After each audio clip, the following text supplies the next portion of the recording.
Yo, what up, everybody? It's your boy Carson Fox with another edition of Fox on West Virginia Mountaineer Sports. It's the first week of 2024, so I hope all of you are off to a great start to the new year. And a new year it is for West Virginia football, turning the page from 2023 already onto 2024. Did a great recap video for you last week of the 2023 season. So I think now with the transfer portal officially closed for the December into January, so like fall semester to spring semester, at least for football, transfer portal period. Now, players that are still in the transfer portal as of yesterday, January 2nd, are still able to visit schools, so West Virginia included, but no one on any team necessarily that transfers between now and April can be a part of spring practices for another program. So that's kind of why the way, and you hear these complaints from the national media and, coaches and all that, the way it is with the calendar, but kind of the reason why the transfer portal opens in December and during the end of the after the conference championship games into bowl season, and we saw how many opt-outs and transfer portal entries that happened during this bowl season that affected games and what happened on the field. But the reason why that is because now with the player empowerment movement, these players want the ability to then enroll at their new schools as soon as the semester starts, and for like the case in point of West Virginia, like next week, so then they can continue on with their classes, continue to get their credits, and also more importantly, be a part of spring practices, establish themselves in their new roles on their newfound team. If it's a quarterback, getting extra reps with those additional 14 practices that all teams get during the spring, so most notably in March and April before it leads into summer, and then how short the summer training camp is in August, and then you're already into the season. So every rep, every official practice really matters for new pro players on their new teams. So that's the way. And it's a bit of a cop-out. I mean, it could necessarily move to at a different point in time in the year. I'm just saying that's the rationale for the reason why it is. So with the portal officially closing, we're able to draw some conclusions on, so far how West Virginia's done in transfer portal recruiting, how it's done in its retention efforts from players that were a part of the 2023 roster who have eligibility for 2024.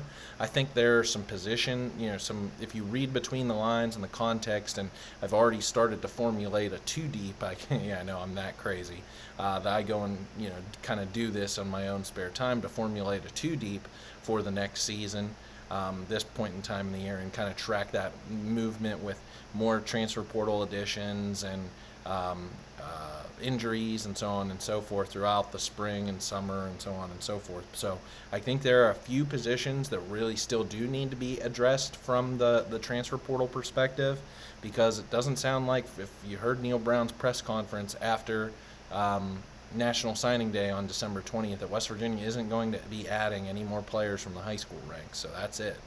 And then who potentially could get cut, because if you look at it right now, by my calculations, West Virginia's over its 85 scholarship limit. And I know there are ways around that, in today's world with NIL and that perspective, but do you really need many more than 85 players? So we'll talk about that.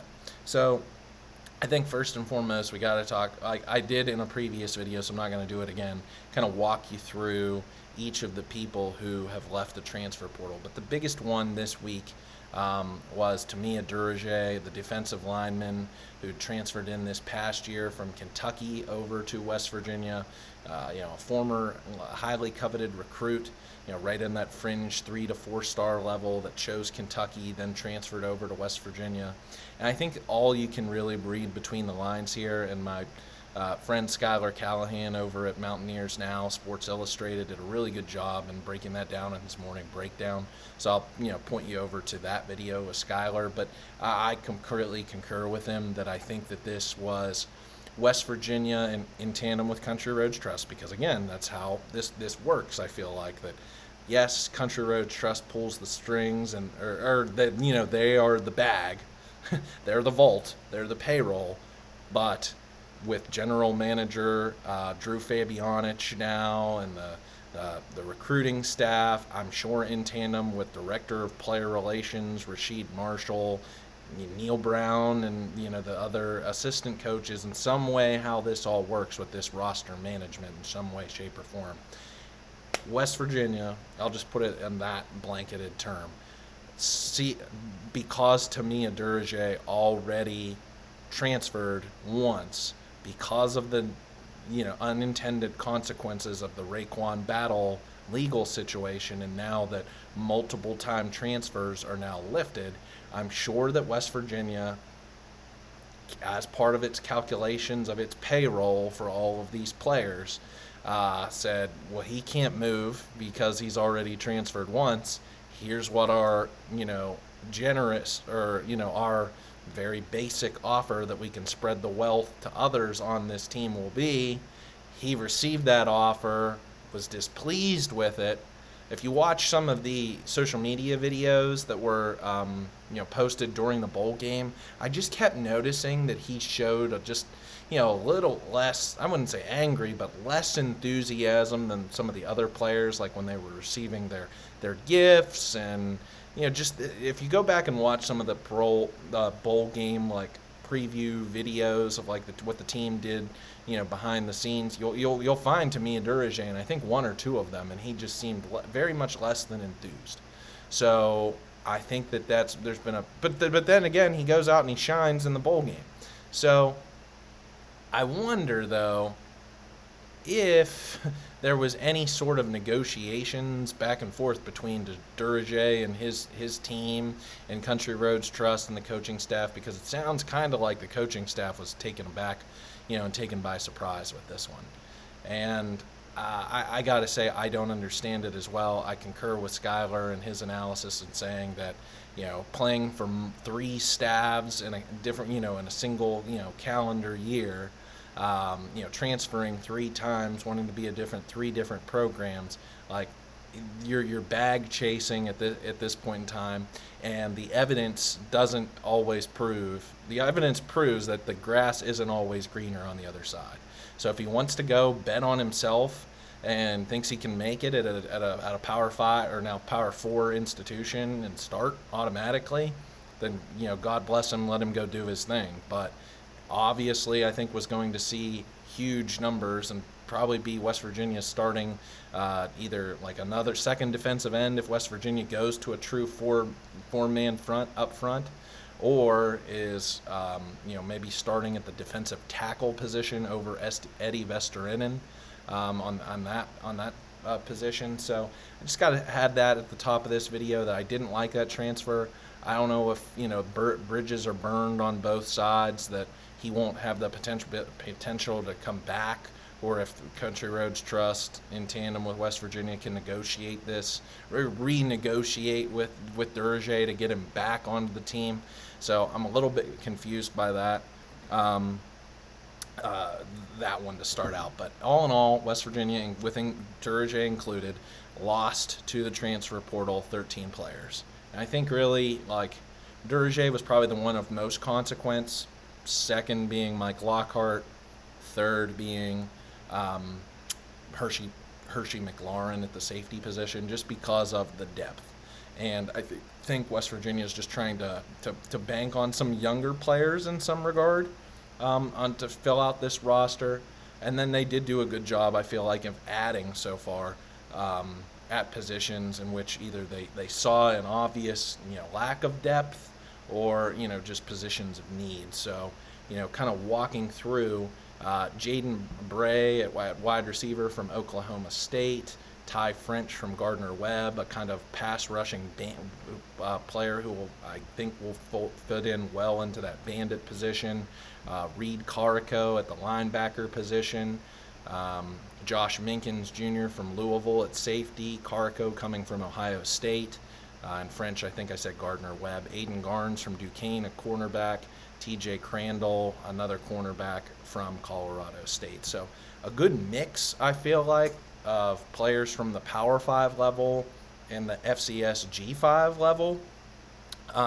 The first domino to fall, and I wondered if West Virginia just did this position. One, because it is, I think, obviously the position of need. Is cornerback when Aiden Garnes jumped on board and really became their first person to jump on in this transfer class. And obviously the staff really liked him from what they saw out of the Duquesne game earlier this season. And then in tandem with TJ Crandall, I don't necessarily know where the connection was there. I know he was down to UCLA and West Virginia in his final 2 picks. So if you look at the roster, and I'm kind of going to be scattered and all over the place with talking about where the roster is and the positions and positions of need. So I think we now have, if you look at West Virginia's 2024 roster that's listed on West Virginia Mountaineer, WVUsports.com, we got our 2 deep at the cornerbacks position. So I think we're looking at Montre Miller and Aiden Garnes, Jacoby Spells, and TJ Crandall. Now, all of these guys are, I think maybe Spells has the most to show, but didn't have the kind of step up in year 2 that you were expecting from him, namely just because Malachi Ruffin and Beanie Bishop did such a good job at locking down cornerback positions 1 and 2. So really wasn't much of an opportunity for Spells to get onto the field, so not his fault necessarily, but I think he's going to be counted on. I think all 4 of these players are going to battle it out for who will be the top 2 guys and then who are going to be the guys that kind of rotate in. Montre Miller obviously missing the season due to injury, Garnes coming up from the FCS level, and then TJ Crandall coming up from the G5 level. So we'll see how those players fit into the overall team and overall fit and how they gel, and can they be as good as the 2 players that have now expired their eligibility in Bishop and Malachi Ruffin. Staying put in the defensive back end, I think that this is a position that West Virginia is going to need to target into the transfer portal moving forward. They did get Josh Minkins, a guy who has 1 year of eligibility, who kind of similarly to Bishop, played in more of a reserve, rotating in type of, but had a lot of playing time at Louisville this past season on a team that got to the ACC championship game and won 10 games, even though I thought they were frauds and overrated. But a guy who I think is going to slide right in there now that Keyshawn Cobb, Lance Dixon, Hershey McLaurin, and Christian Stokes have all hit the transfer portal. So that's the position that's been hit the hardest, and I know there were some rumors there about 2-3 weeks ago about Aubrey Burke's intentions of potentially being poached by Ole Miss, allegedly. Got a wink on that one. So if you have Anthony Wilson, who is one of the 5 players that I feel like that we still don't have necessarily an announcement from Country Roads Trust whether they're back for next year. So that's why I was really, really cautious and thinking that those announcements by Country Roads Trust were a double-edged sword, because it's okay, now you just have all this skepticism or your questions posed around these final 5 players, and that Wilson being right up there, Burks being another one, C.J. Donaldson at running back, Nico Marchiol at quarterback, and Sean Martin at defensive end are guys I feel like who are still back from my indispensable list from a few weeks ago, that we haven't heard any sort of an announcement from Country Roads Trust. So are we going to just assume that they're on board for 2024, or do we need to see some sort of announcement from them? Or, do we need to be worried about them in spring, or, over these next couple of months that teams are going to potentially tamper with them, and that's why, so we should really hold our breath. So I was really, really cautious, and I don't necessarily know if that was a right move by Country Roads Trust to announce those NIL deals. I know it's great for us fans. It's great for us on social media to be like, all right.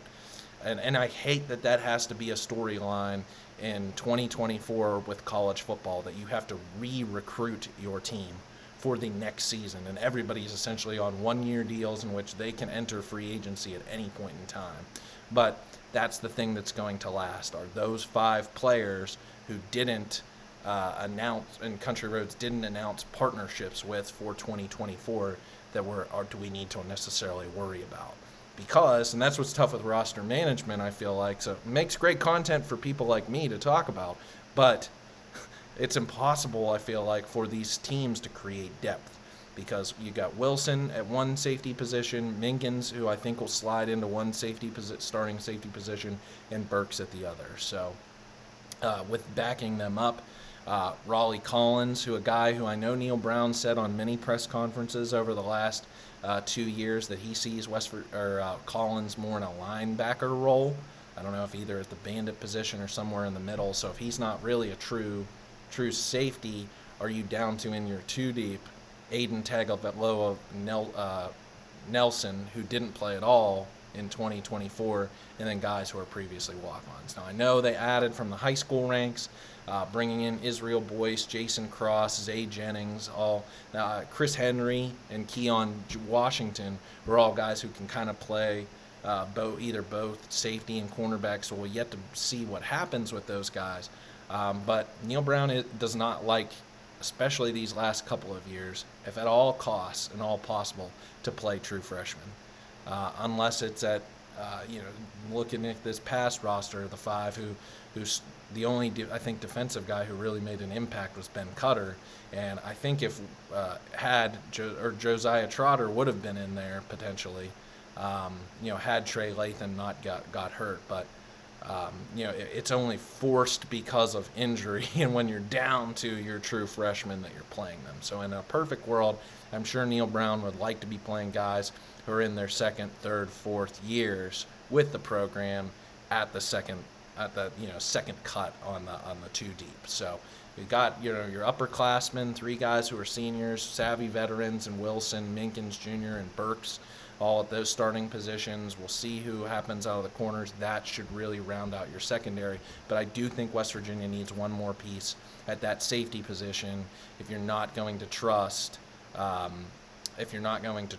Boyce, Cross, or Jennings to come in there and rotate in, on the second of the 2 deep behind Collins and Tagovailoa Nelson. Otherwise, we keep working our way down the defense. I think this linebacking core, the addition of Carico, wow. I think that this was going to be that was potentially a position of weakness this past year, only because of injuries, can be a position of strength for this defense. And maybe not talk about the offense, but I mean, looking at the linebackers now, there's a nice flow of upperclassmen to underclassmen, guys who've shown some chops in 2023, or are chomping at the bit for opportunities. So a couple of guys who I think that at the linebacking position could, but also I want to talk about guys in the scale of who could potentially be cut.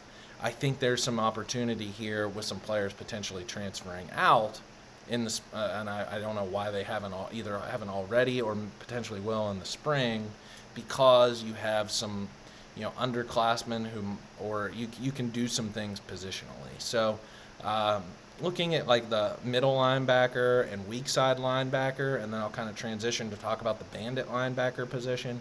I think we're in for Josiah Trotter, Ben Cutter, Trey Lathan whenever he gets healthy, and Carico rotating in at the 2 deep along those middle linebacker and will linebacker positions. So it might be Carico first and foremost, while Lathan's still I don't know if he's still recovering from injury. I know that game happened September 30th, so how far along in his recovery, 3 months in, is he?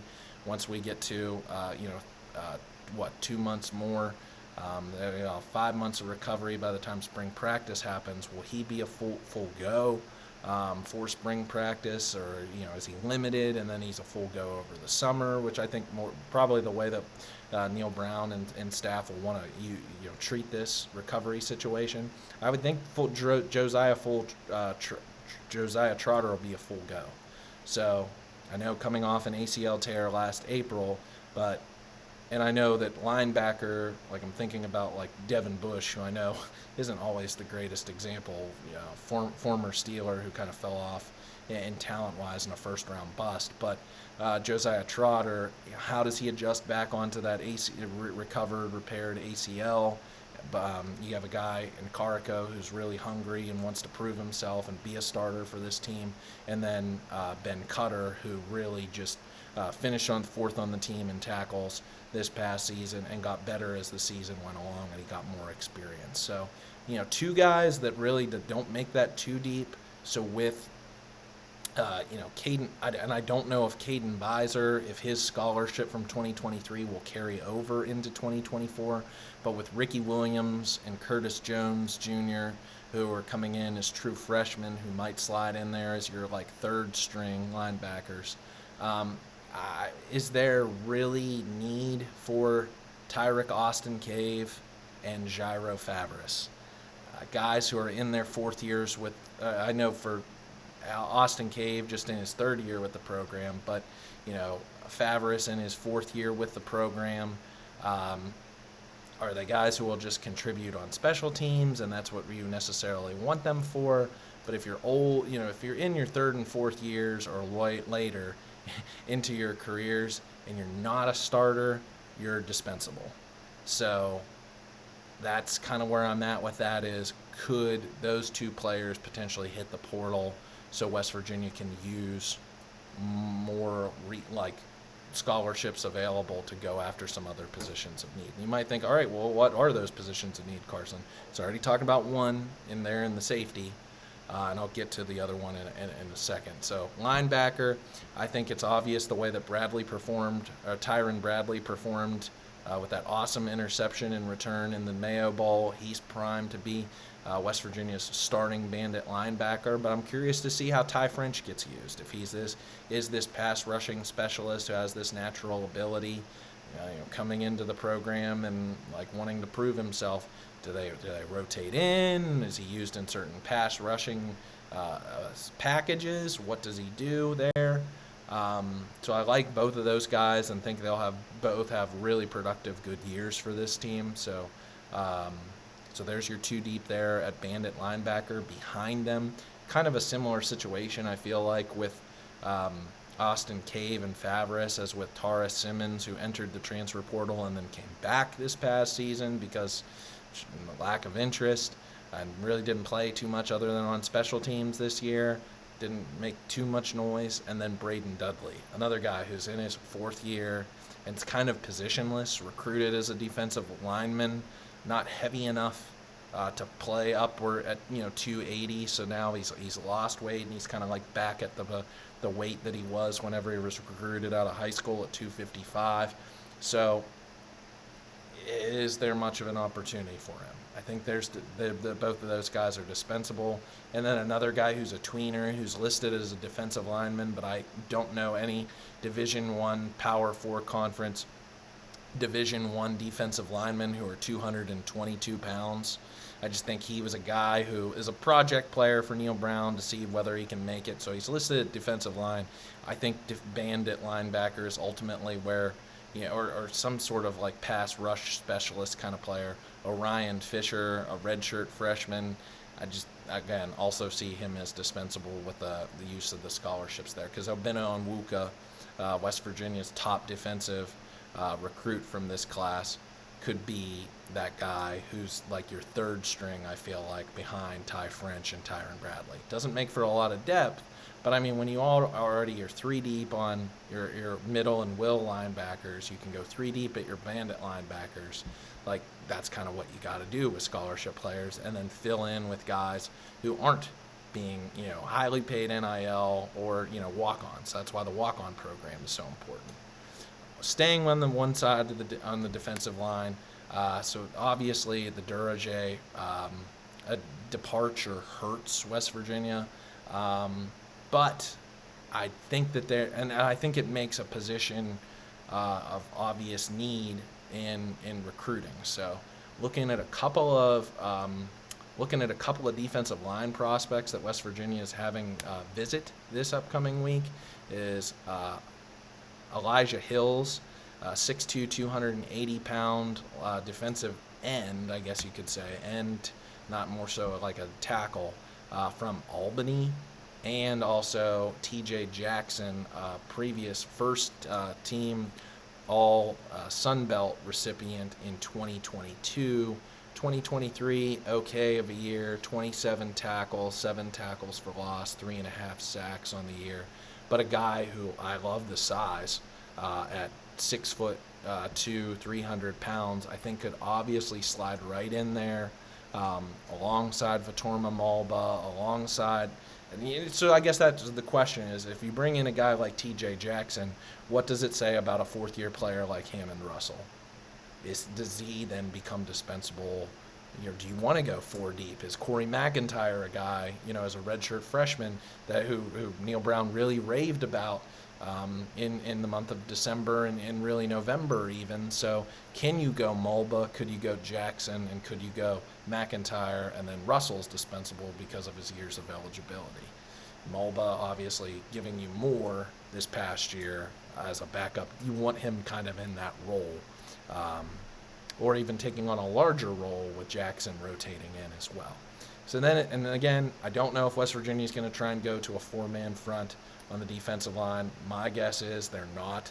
They're going to continue to, hopefully, continue to try more unique blitz schemes with guys that come out of the secondary, getting French, getting Bradley more as used as pass rushers, and then just try and stick with what they have been doing with a 3-man front on the defensive line. So there's your guy in the middle. If you add Elijah Hills, I don't think that's a bad idea. From Albany behind Sean Martin. Sean Martin, team captain this past year, will be in his 5th year with the program, multiple year starter. A guy who didn't take a huge ascension as you may have thought he would coming into the year. But I think, obviously is one of the indispensable pieces on your defensive line. In-state guy, great size, goes hard. So, and really good in run defense if he can develop more of his pass rushing ability, but really counted upon as a run defender. So I kind of talked about how, and West Virginia likes to do this with its defensive line. So if Martin's your first guy, and you get a guy like Elijah Hills in there, I think a guy who's hasn't really shown too much, but I liked him coming out of high school, and then went to Cincinnati and came back, as Zyke Lawton. Haven't had the opportunity really to see him coming in now as a 4th-year player. Is he ready to show something? Is he ready to prove something? I don't know. If he couldn't crack last year's lineup and play really at all. So that's why I think there might be that opportunity to bring in a guy like Hills. Then also behind him, I really like, on the flip side, what West Virginia can do with a rotation of Asani Redwood. I think is going to make that kind of, with the absence now of Durage, opens up the door for Redwood. So Vesterinen, I think, because the coaching staff loves him, did do well. Had a productive season. I don't think he's a guy who would start at Alabama if you watched that college football playoff game last week, but I think is serviceable for West Virginia. Has been a multiple years, started this past year, now in his 4th year. Last year wasn't ever a redshirt guy, didn't have the extra COVID year, so a true 4th-year senior in Eddie Vesterinen.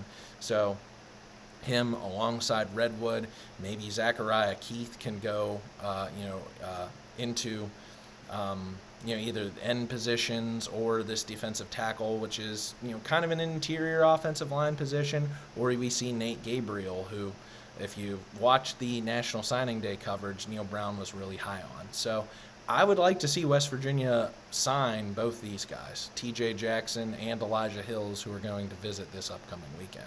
Now, they might not be the biggest splashes in the transfer portal, You're seeing, and you look at the rivals rankings of team comprehensive and transfer recruiting specifically, and West Virginia's still into the 40s. But I'm just going to trust this staff, going to trust what they did this past season in transfer portal recruiting, and the hits that they had. If you're playing Battleship, instead of you had more hits than you did misses. In some guys, I would give an A grade, especially guys from the G5 level like Michael Hayes at kicker, Anthony Wilson at safety. So really think that defensive line still can be a position to it. So we talked about it. 2 guys on the defensive line bringing in potentially, another safety you could potentially bring in. You're 4 over on scholarships by my count at 89.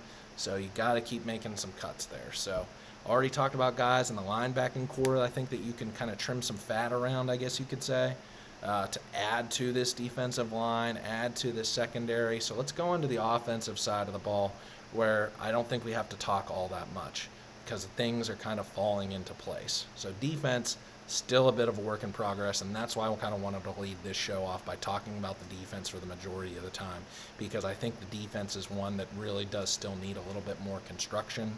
On the offensive side, on the offensive line, I think we have a pretty good idea. I'm not going to say 100% certain, but a pretty good idea of where West Virginia is going to go, with Brandon Yates at center, who started in the Mayo Bowl, and has been talked about by Neil Brown and staff that they want to see him follow in the footsteps of Zach Frazier for 1 year while he has COVID eligibility, before a guy like a Landon Livingston or Kyle Altuner as a true freshman take over some of the internal options in 2025.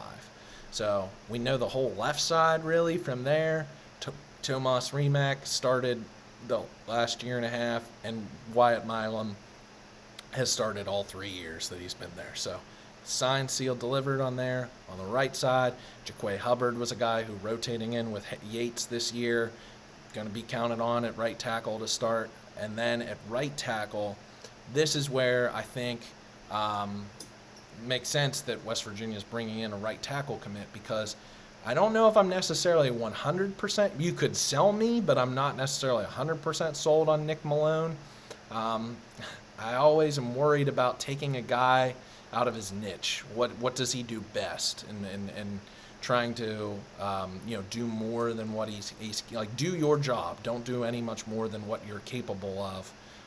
Because you might be not doing your job as well as it could be, if you're trying to do somebody else's job at the same, or do more than what you're capable of. So, Nick Malone, if it makes sense for him to be a starter, I think looking at some of these options, we don't know too much about any of the guys who are the redshirt sophomores, rising redshirt sophomores and redshirt freshmen. I'm talking about Sully Weidman, Landon Livingston, Mo Hamilton, Charlie Katarincic, Johnny Williams, Cooper Young, Nick Crahey, because I don't know if any of the 3 newcomers, even though Altuner has been already prophesied of being the next Zach Frazier and participated in the Under Armour All-American game today at center, playing guard, and it projects as a center at the next level. We don't know too much about them. We don't know much about their positions, where they're used. If you look at some of the 2 deeps that were sent out during, sent out by the athletic department during the season, we have a little bit of an idea, like Sully Weidman being kind of like a swing guard at either right or left guard.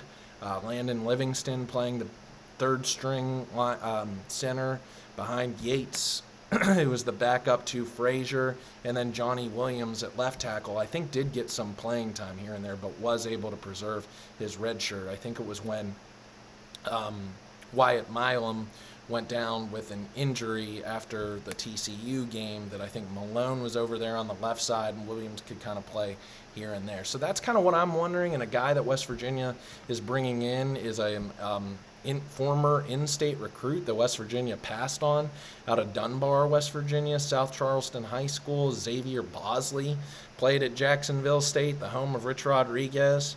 6'5", 315 pounds, a freshman, all-conference USA player who started 11 games at right tackle for the Gamecocks. So has hit the transfer portal and coming, a West Virginia kid playing for Rich Rodriguez, who you can go back on my channel to what I said about Rich Rodriguez months ago, whenever there was all this, when West Virginia was on its losing streak and people wanted to get Rich Rodriguez in instead of Neil Brown. But I think like at this stage in the game, like I don't think that Rodriguez would have any sort of animosity of sending an in-state kid from West Virginia up to West Virginia. I don't know if that conversation was had, but like I'm kind of connecting some dots here.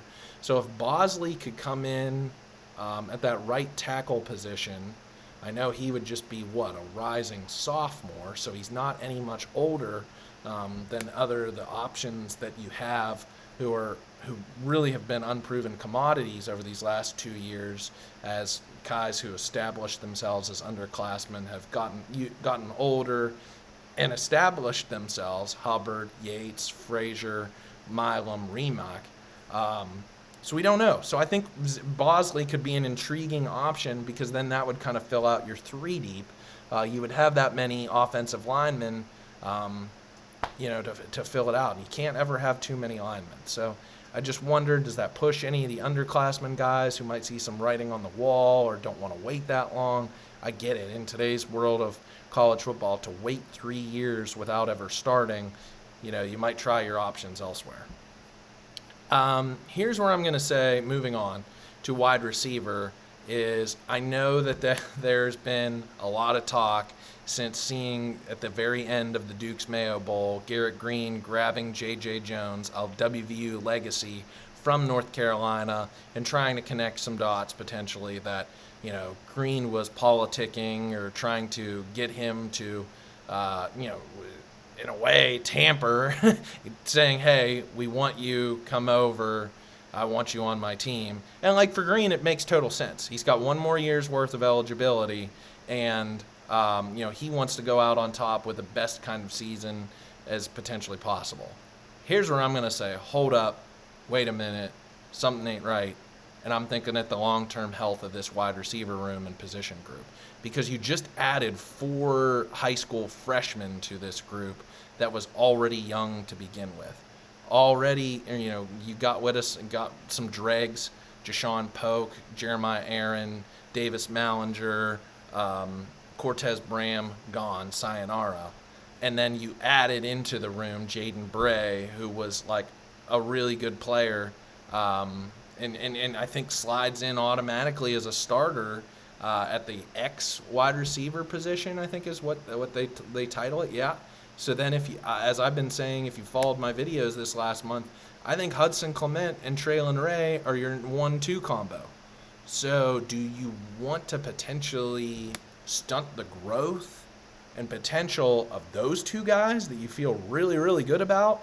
In Hudson Clement's case, an in-state wide receiver, former walk-on who's now ascended into that role, and Ray, who, like, I don't know if you saw him in that Mayo Bowl, just looks huge.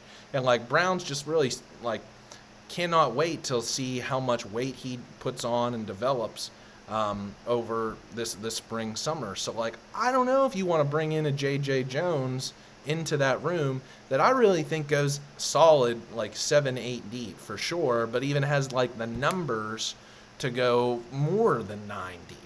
So if you have Bray at 1 starting position, Ray at 1 starting position, and Clement at 1 starting position, and then like chomping at his heels is Rodney Gallagher, and Preston Fox was your wide receiver 3 this year, it seemed like.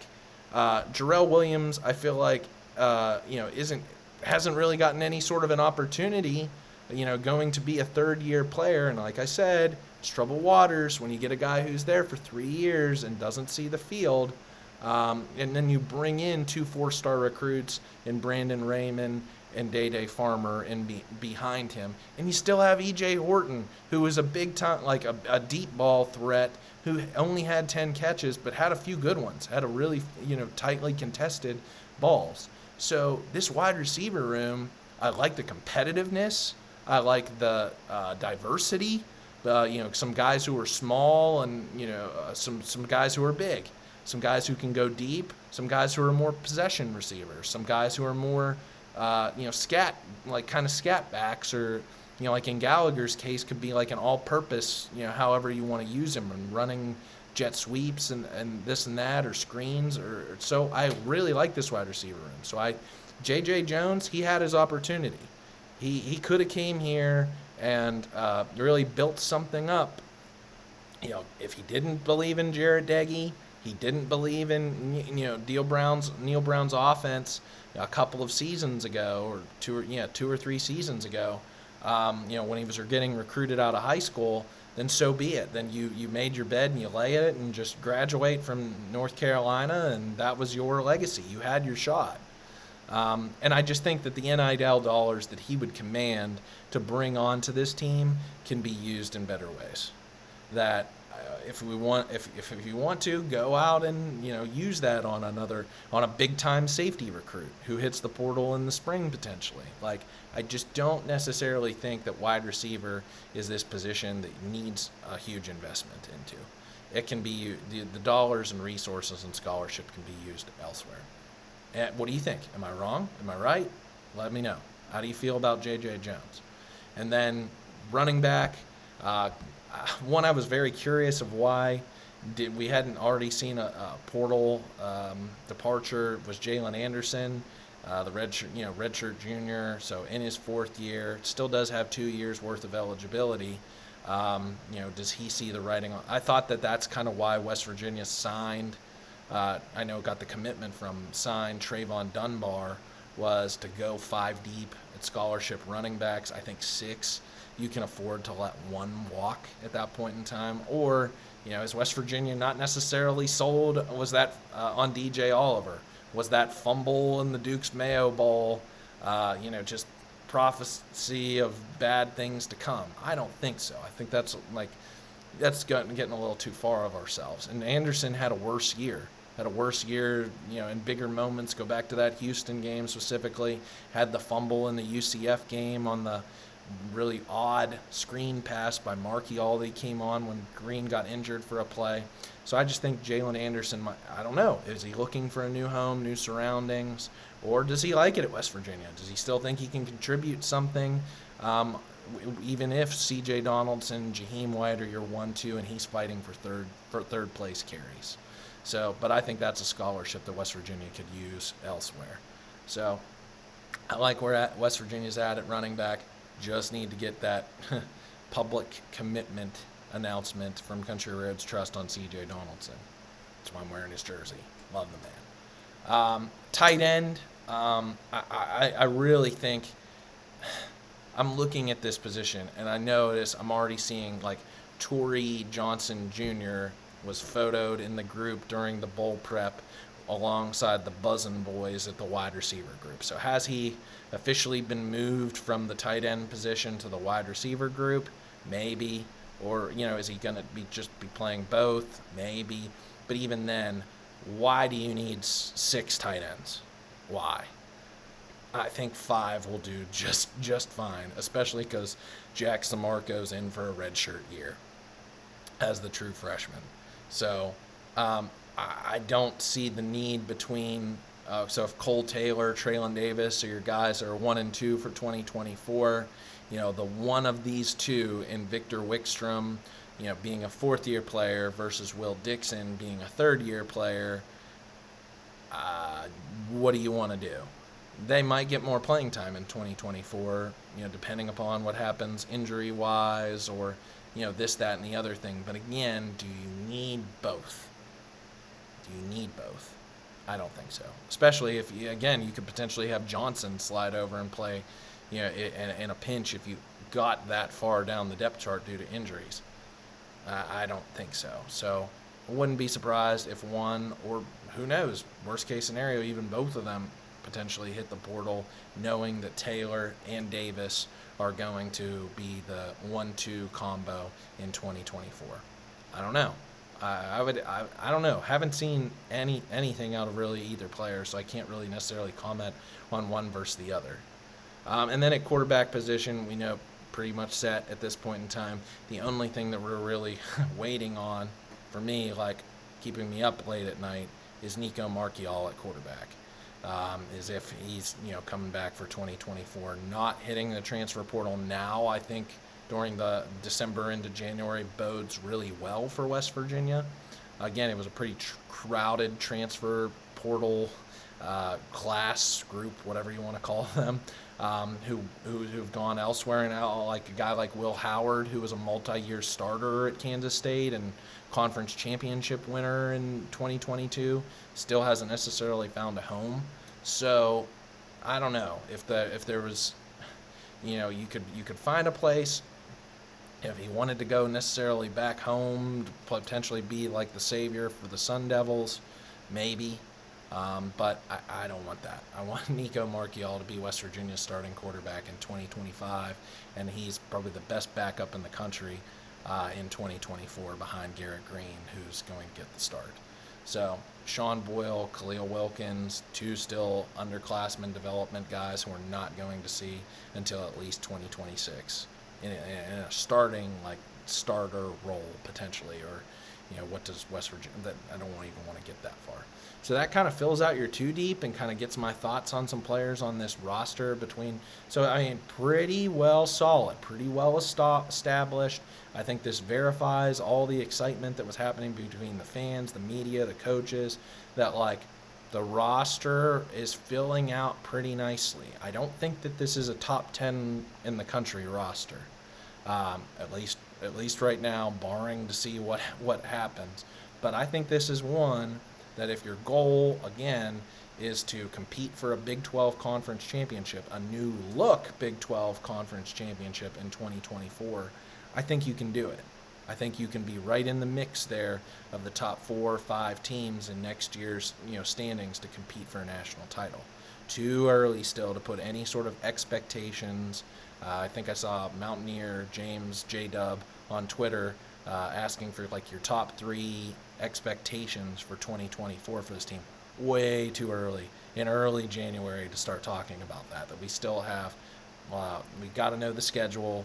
We got to know how this roster shakes out with some of the movement that will still happen in the coming months, and what's the health situation looking like for these members of the two deep, come closer to June, July. So I think defense, still more of a shakeup, still more of a project, work in progress than the offense. I like where the offense is, except for maybe that right tackle position, either at the depth, if you trust Nick Malone to be a starter in 2024, or want to add some competition there at that position for him for starter. Otherwise, I like quarterback, running back, the wide receivers, and the rest of the line on your offense. On the defensive side, I think we know what we're getting at corner in those 4 guys. I've talked about, and we didn't see much of the Jackson brothers, so I think they're guys that will slide in there at the 3rd string, and we might see how they do in the spring game. Safeties are thin, I feel like, on depth behind the ones, and especially we got to know that Aubrey Burks and Anthony Wilson are committed for 2024 for this program. I love what I'm seeing so far at linebacker. Feeling really nice with that 2 deep on the linebacking core, and may have some flexibility to cut some players, to free up some scholarships for some of these guys in that secondary, in the defensive line, which I said, because I still think we need a commitment from Sean Martin for 2024. And then what does your 2-3 deep, because we know how Jordan Leslie likes to rotate these defensive linemen, and they suffer a lot of nicks and bruises and bumps because of the battle that they take in the Big 12 conference for a 12-game season. So, do you get more quality depth there too, or do you go out there and get a guy who's a starter? So right now, like the guys that they're targeting, that Elijah Hills from Albany on the defensive end position, TJ Jackson, defensive tackle position, at his size, nose tackle, I think officially would be on West Virginia's team. So 2 guys to add into that defensive line group, and then a right guy who is a right tackle, and Xavier Bosley from Jacksonville State, who all conference freshman team at Jacksonville State to add into the mix there on the offensive line. So interesting to see where we're at on January 3rd of 2024. I think we can take a little bit of a breath here Of course, if there's any new news that happens in the coming weeks, plural, of course I'll come on here and make a video for you, but I think we can kind of take a break. I think if you're Neil Brown and the staff, you can go and take that long-awaited vacation that you've potentially been wanting to take with your team or to take with your families because of how crazy and chaotic the end of November through December and to get to this point was for the next, with the semester starting, I think next week, the team will go for probably 8 weeks-ish or something like that of workout season. So getting into the weight room, getting on, doing conditioning, stuff like that. A lot of guys fighting over ropes and stuff of that nature. And then it's mid to late March is when this football team will get back onto the practice field. And I think they have 14 practices that they can use, and they scatter over the course of really a month till the spring game there in mid to late April, and then that's it. That's it for the really the school year. I know the players hang around over the summer to still do more conditionings and more trainings, but then really can't officially get back onto the field again for practice. So just giving you a bit of a timeline here of what we can expect with this team, then leading up to fall camp, fall practices, and then before you know it, it'll be August 31st, and we're talking about West Virginia, Penn State, and Morgantown. So a lot still to unfold, a lot more story to be told.